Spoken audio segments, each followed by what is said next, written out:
Yeah. See, I don't really understand the Federal Reserve very well. I'll tell you that right out. I've tried to study it. It looks like a black box to me that we don't know exactly what happens in there, and we don't have enough understanding of what's happening in there. And I certainly would go for an audit. I mean, why isn't it clear? Why isn't it open? Why? You know what I mean? It doesn't make any sense. Why don't we have access to that? It doesn't. There's no transparency. Right. Transparent. That was the word I was looking for. But yeah, it doesn't make any sense to me. I mean, I don't frankly understand how it works. I mean, I read a bunch of stuff on it. That's what I've been reading mostly, is economics. Well,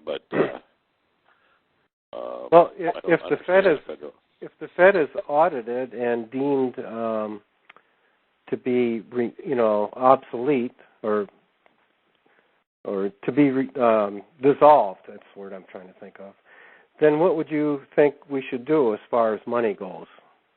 Well, I'm not exactly sure about that entire financial situation. I mean, I did read about all the flexible money or the gold standard and the money supply and all that. But to tell you the truth, I don't really understand it all that clearly. Well, I read about 3 Milton Friedman books, and I still don't quite understand it. But I understand how to read a budget. You know what I mean? And I understand about free trade, and I understand a lot of economics, but the flexibility of the money supply and the rigidity of the gold standard, that the intricacies of that, that eludes me. But I mean, if I don't understand everything perfectly, but I know what my principles are. I don't want people managing my money. I don't know how they're doing it. I don't particularly want the Congress making those decisions either. I think maybe a select committee oversight of the money supply, something like with oversight, with how they oversight the CIA or something. But to have Congress voting on this kind of stuff, to me, is going to be very capricious too. Somehow it has to be stable. I mean, that's what I think. Well, we could do it by the Constitution, eh? Well, I don't know that it's clearly outlined. Is it clearly outlined? They've been arguing about that for 200 years. I mean, the central bank or the not central bank. We were doing fine until the Federal Reserve came along in 1913.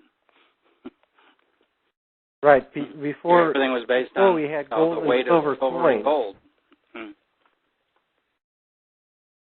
We had gold and silver coin in the old days, when we were first formed, and it was the people decided if they wanted to have paper money issued, that was possible. But when they figured the banks were being crooks, they had the choice to turn in that paper for coin, and that's how it's supposed to work. Well, I understand what you're saying, but to me it's pretty complicated, and I don't understand how we're going to change from what we have to that. I certainly like to know how it works. I'm certainly for transparency of the Federal Reserve and trying to understand it more. But okay. Well, I'll tell you right out. I don't frankly understand it that clearly. I mean, I try to study it. I'm not stupid. I know how to read, but right. Well.